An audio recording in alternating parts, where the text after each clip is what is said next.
Your Excellencies, our dear governors, distinguished guests, our executive directors, ladies and gentlemen, I think the first thing is let's feed Africa first.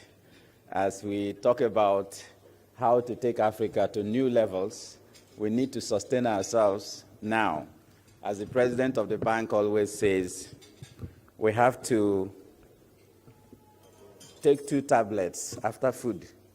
So let's eat the food first as we continue to listen to this. And first, let me, on behalf of the president of the African Development Bank, thank you very much for making our time to be with us this early morning. We've had busy days since the annual meeting started, and your being here is a very clear indication of your dedication for a brighter Africa, the Africa we want. So this presentation, as already explained by my brother, His Excellency Albert Muchanga, is on how to drive inclusive growth and sustainable development in Africa. So we'll look, just basically have some introductions in terms of Africa's commitment to inclusive and sustainable development. Africa, just like many parts of the world, we are very good in making policy commitments. But when it comes to implementing those policies, we sometimes find challenges. And then we try to look at the historic growth performance of African countries, each one of them, and African regions, and Africa as a continent within the context of global growth, at least from the period when most African countries got independence, since 1960. Our purpose of doing this is to try and find a trajectory. Where is Africa going? Find the gaps, what has been the challenges that Africa has faced, and find the successes that we may need to replicate in order to achieve inclusive growth in Africa. So from there, we talk about the challenges and opportunities, proposed actions that we can take as part of this study, and draw some conclusions as we go forward. As already mentioned by colleagues, we have several action plans and agendas and policies already agreed to in Africa. The Agenda 2063, to build the Africa we want. The global, the G8, the goal 8 of the SDGs in terms of promoting sustainable and inclusive growth. And also the AFDB's high fives, which sets some framework for infrastructure investments in order to achieve these 2 goals that I've talked about before. But we have all these goals, but we know from economic history that to achieve sustained inclusive growth, we need a GDP growth, annual GDP growth of more than 7% annually over several decades, 3 to 4 decades. If you look at economic growth in all regions that has been able to reach that level, they did not just grow and fall, rise and fall. We keep hearing Africa rising, and I always joke and say, you can only rise when you had fallen. So, but some people remain cruising. So how do we bring Africa to that level where we can have more than 7% growth annually for more than 3-4 decades, so that we can have structural transformation that allows growth and development to happen? So when we are doing this, we also try to consider the improvements in inequality. So some of these factors that create fragilities in the continent: poverty, structural transformation, and diversification of our economies. Some of these issues are songs you sing in every economic conference. You need to diversify economy. You need to reduce poverty. You need to create jobs. You need to be inclusive. So the difference in these studies, we are trying to ask clear questions in terms of how do we do it, what have we been doing right that we need to replicate, what have we been doing wrongly that we need to change, and what lessons can we learn from our peers, other continents and other countries in the world that has been able to achieve what we want to achieve. On this slide, I show 2 graphs. One you will see when we present the African Economic Outlook, and I made it minuscule on top, is a short-term view of Africa's growth. And if you look at it, you will say we are doing very well. We are supposed to be achieving 7%. This year, 2021, Africa's growth is estimated at 6.9%. So we say we are nearly there. But when you look at the other graph that is below there that tracks Africa's growth since 1960, you see a cobweb. It goes up and down, up and down, up and down. So it depends on which part of the Africa's history you are in. You're either saying that Africa is in high growth contraction and recession, or that Africa is growing fast. If you disaggregate these by countries and by regions on the continent, then you start finding that some countries has been able to grow sustainably for more than like 2 decades, and something happens and they crash. And then the question is, why are we having these failed takeoffs? There are lots of statistics on the graph, which I'm not going to present since this is an informal breakfast meeting, but then maybe when you get the PowerPoint, you can look at it yourself. If you track this, you find that there was a period when Africa was actually really rising, maintaining about 5% of growth annually on average across the continent. So it was just like 2 percentage points short of what we require to start achieving structural transformation. But like I have said, it's always quick takeoffs and sometimes crash landing. So what's happening? Why is this continuing to happen on the continent? And how can we break that and do things differently? On this next slide, you will see the cumulative effect of these high growth, low growth, and continued failed takeoffs we have on the continent. So here I have the growth figures for major regions of the world, if you are able to see the slides. And you find that 3 of them on top, where you see the advanced economies, they take off and continue to fly. And then you see that Africa really has never taken off. If you look at that graph there, Africa is almost at the x-axis from 1960 to date. And then I started wondering, what's going on? But we have been seeing high growth, low growth. Why is it that we, as Africa together, is really not making much move in terms of benefiting from the current global architecture? And you start finding several issues. Trade is always an engine for growth everywhere. My brother here, VP Solomon, will tell you the importance of trade and private sector for growth in every continent and every region. But in Africa, intra-regional trade, which is us trading with each other, is very low.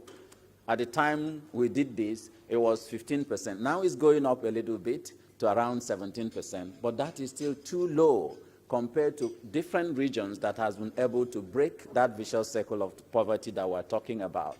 We have 67% in Europe, 47% in South America, 61% in Asia, and so on and so forth. So why is it that ours is very low in this regard? So that's already one thing that I think we need to put our finger on as we go forward if we want to achieve inclusive and sustainable development on the continent, improving intra-regional trade. We're now hearing cases of friendshoring, reshoring, and all those things that is coming up because of the geopolitical tensions we're having in Russia and because of the war, Russia's war in Ukraine. And each time you'll find that whenever there's a crisis, people normally would do friendshoring and reshoring. But in every statistic you track in Africa, whether it be in international collaboration on publications, on trade, on patents, on technology, you see lines going from Africa to the rest of the world and not lines going from Africa within each other. So if we continue like that, we may not be able to achieve the Agenda 2063 dream that we all have. On this slide, we try to bring this storyline that I'm telling you in a picture. So there, we tracked the growth of African countries by decades. And if you look at it, you'll find that during the first early decades, Africa was doing a little bit better, but different countries in Africa succeed in growing 2 decades high growth. Third decade, they go into recession. So we like to follow those countries to see what happened that you took up so fast, some of them growing at 29.4 percentage growth annually for some period. So what happened? Is there an external factor? Is there an internal factor? What are those things that are creating these sharp falls or plane crashes, if I call it, in our growth system? And some countries have also not even grown, have decelerated if you consider their growth in the early 1960s and now. Again, I'm not going to go into too much of the statistics because of time. This is the picture that my brother was referring to. In order to try and understand why it is that we have some countries who are celebrating that are doing very well in Africa, and on some periods that we celebrate that Africa is doing very well. But then if you take us in aggregate and look at the growth trajectory since 1960, we see a straight line that is almost flat. So what's going on? So we looked at the different countries for the same periods. And what you find that individual countries have experienced different growth paths, leaving us lessons to learn internally in terms of how to change Africa's growth trajectory. We have countries like Botswana, Burkina Faso, Cape Verde, Egypt, Morocco, and Tunisia that have recorded extended growth, sustained extended growth for some periods in our 4 decades history. So what happened during that period? What policies drove that? Were there external influence? Were there internal influence? What is it that they did in order to get that we need to replicate? But again, if you still look at those countries, they have not maintained up to 7% continuously. So you see still tapering off in terms of their growth rates. So pulling other countries within the region becomes difficult. We have Liberia, Sierra Leone, and Mozambique experiencing sharp drops in GDP per capita due to conflicts and several other factors that we see on the continent. So these are countries that are very highly resource-rich, and then they have big take-ups and sharp falls. So we need to learn from those things as we continue with this study. So because of this painting that I've tried to shape here, where we have huge resources but failed takeoffs in terms of, on average, Africa breaking and reaching the targets that we want, we then started looking at what are the key challenges we are already picking from that, and this is where we want your feedback significantly. Are we missing any that we need to dig deeper into in order to understand, so that we will be able to understand what's creating the challenges and find solutions and action plans to be able to change them. Next slide. One of such challenges, next slide. One of such challenges are recurrent crises. But normally we discuss this crisis in the short term. We have COVID-19. Everybody is talking about COVID-19 as if it is the only problem that Africa has. And we talk about it in the terms of we need resources, we need help, we need this, we need that. I agree. But then, if you look at what's going on, every crisis that has happened in economic history always has winners and losers.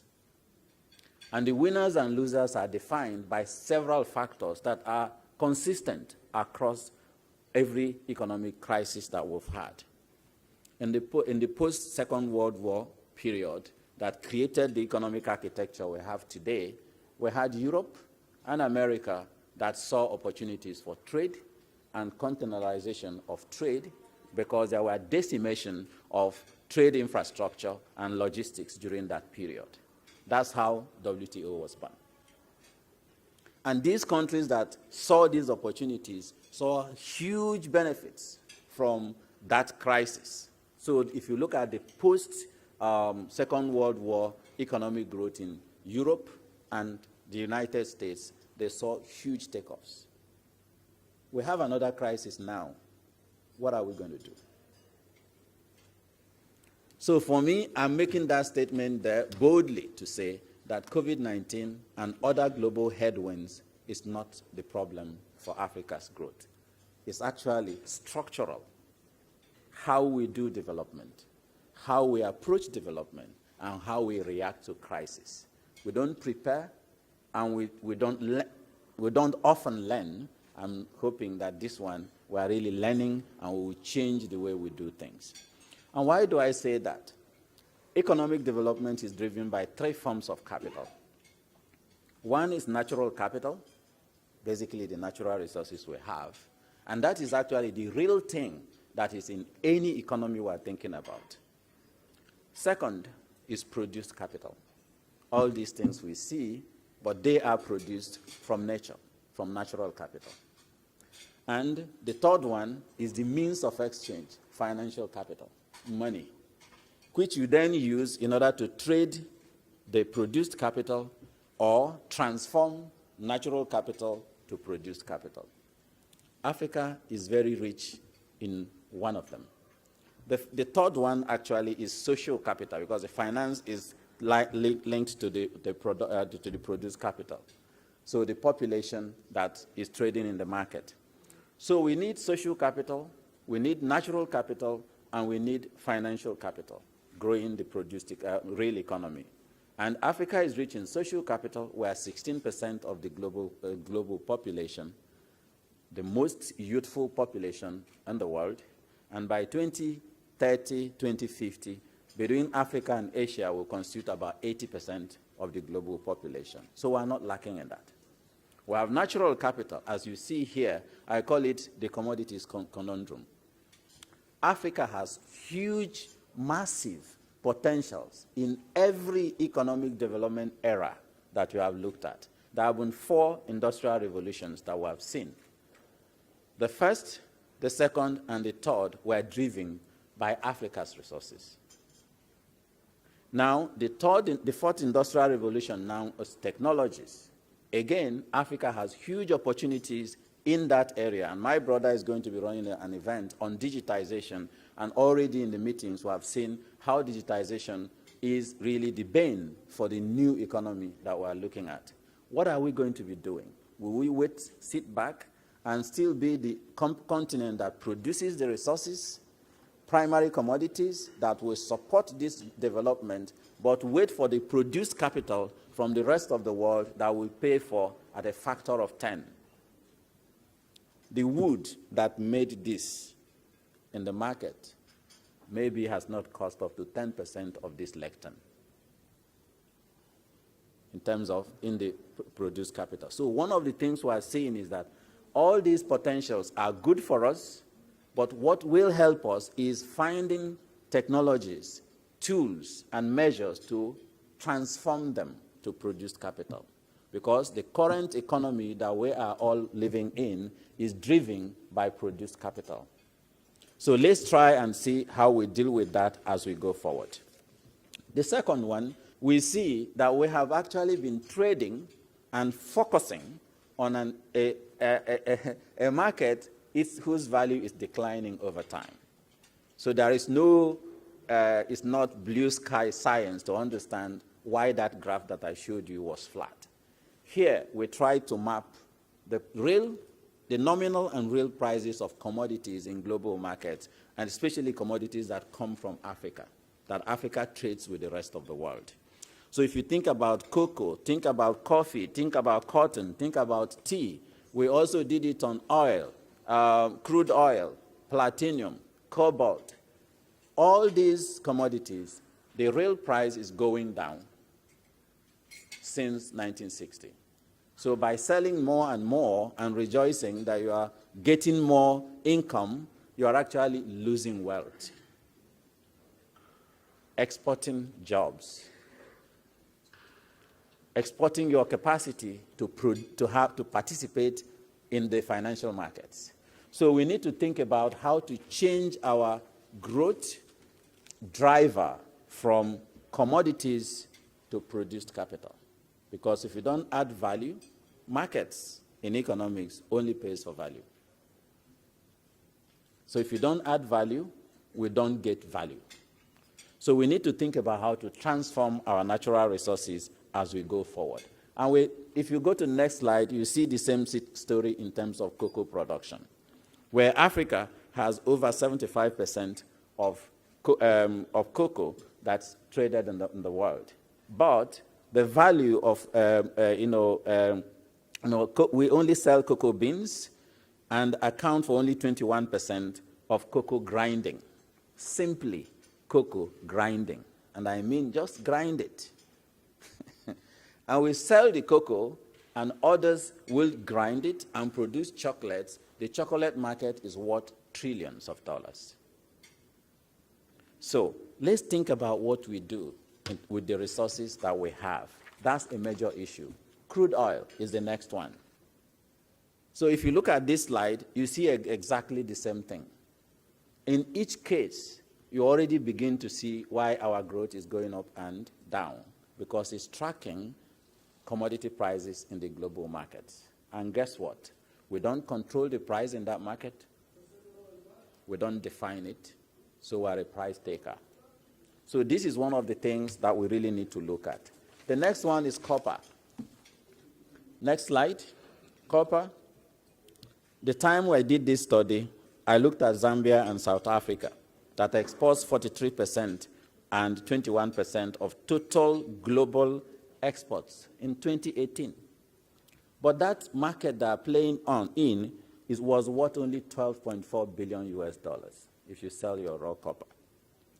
But between 2017 and 2018 alone, exports of copper ore grew by 9.7%, which is, meaning that particular market was worth about 68 billion US dollars. Just look at the numbers. We are operating in the smaller market, lower value chain, worth 12 billion.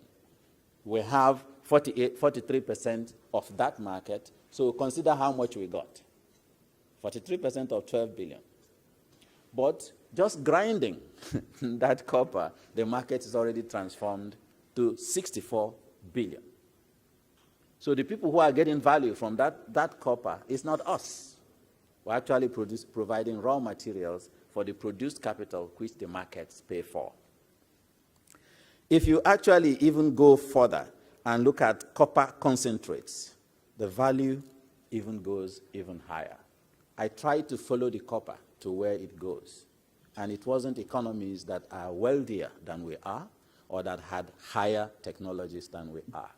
Chile buys a lot of the copper and trades a lot of copper ore, so they're getting value for our resources. Let's think about that. Factor productivity in agriculture is the next one. You always heard we have 65% of arable land left in the world. But our factor productivity of using land to produce the food we eat is the lowest of all regions of the world. So that means we import food. Billions of dollars spent annually to buy food when we have the land to grow the food. And when I was growing up in my village, there were many mango trees along the roads. And I used to think that they were planted. And one day I asked, why are there so many mango trees along the road? People going to school, they carry mango for their packed lunch. And you eat the mango and throw it on the way when you are going. That's a mango planted. This is Africa. And we're importing food. No, we're laughing about that. It actually makes me go to bed scared. What are we going to tell God or whoever gave us those resources? Third, major issue. So I've talked about trade. I've talked about natural capital and how we relate in both factors. Is institutional capacity.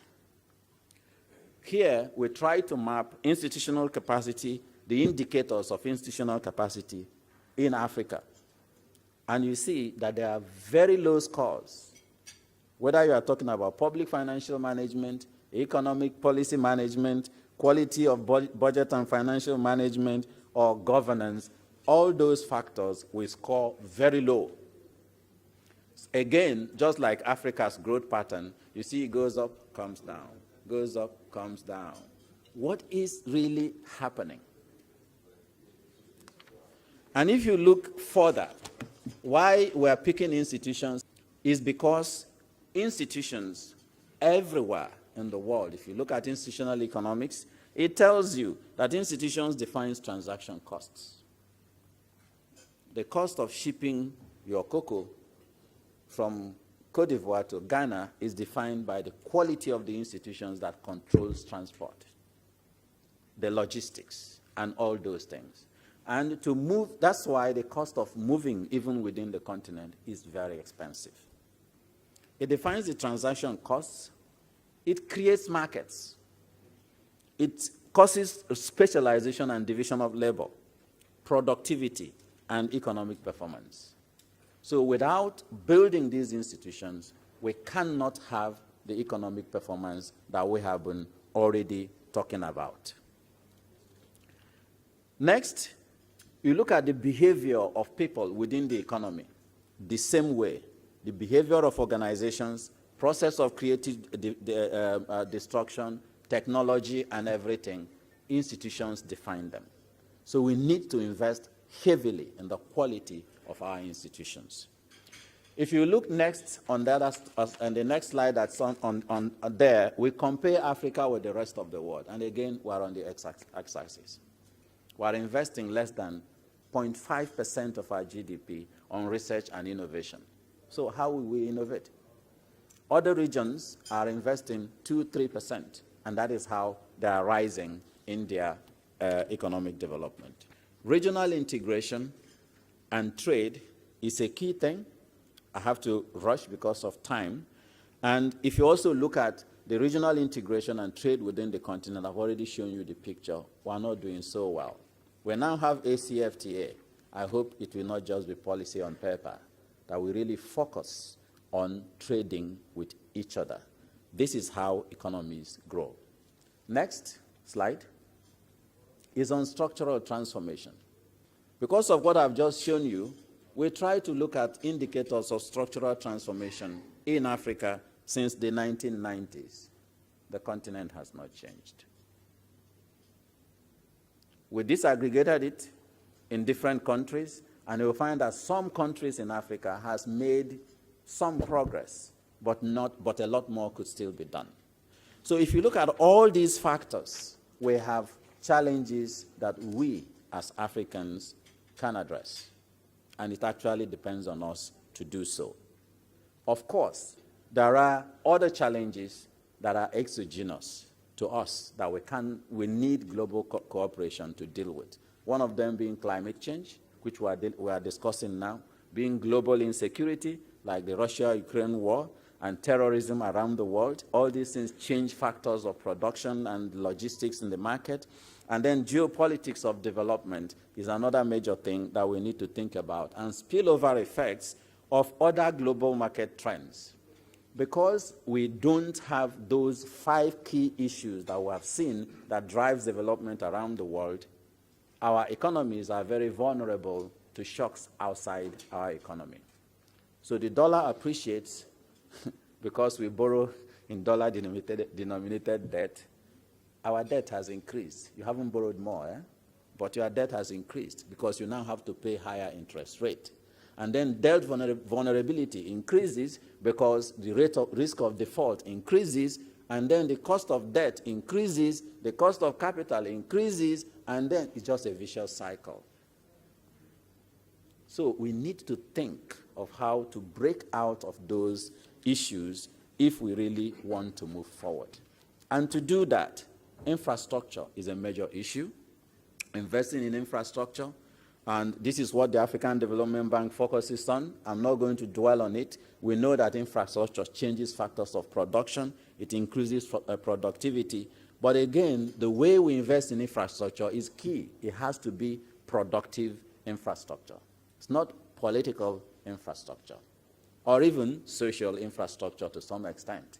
So sometimes when we build roads, we need to build roads that lead to markets, to production centers. We need to open up our rural areas to become engines of production and not just build roads only in the cities. So we need to think about all those things as we go forward. The next one, financial flows. We always talk about this on the continent. Just look at that graph. If you depend on gifts from your friend, you will never get rich. Your friend should only be relevant to help you on emergencies. We help each other when there is an emergency. But it's not that now I have to depend. In fact, that friendship will stop very soon if that continues. And this is what we see in ODA flows. That's what we see in foreign direct investment flows, portfolio investment flows. All kinds of financial flows is dependent on the goodwill of the other person. How should Africa, with all the resources we have, leave our development in the hands of others? Foreign direct investment, I have shown you, and what that leads to is the next slide, where debt becomes a perennial problem on the continent. Please, when you go back, try and look at the fiscal space of your country. Fiscal deficit seems to be synonymous with economic development planning in Africa. Why? Now we're celebrating that, oh, it's improving, it's reduced to 4%. Hey, when are we going to have surplus? And because of all these things, poverty is endemic, social infragility is endemic, and we leave our finance ministers always basically as firefighters in an emergency room, from one crisis to the other, trying to just keep the economy going, struggling every time, and not having the space to think about tomorrow, the productivity, the future, and so on. So how are we going to get the Africa we want? My simple answer is think and act differently. Thank you.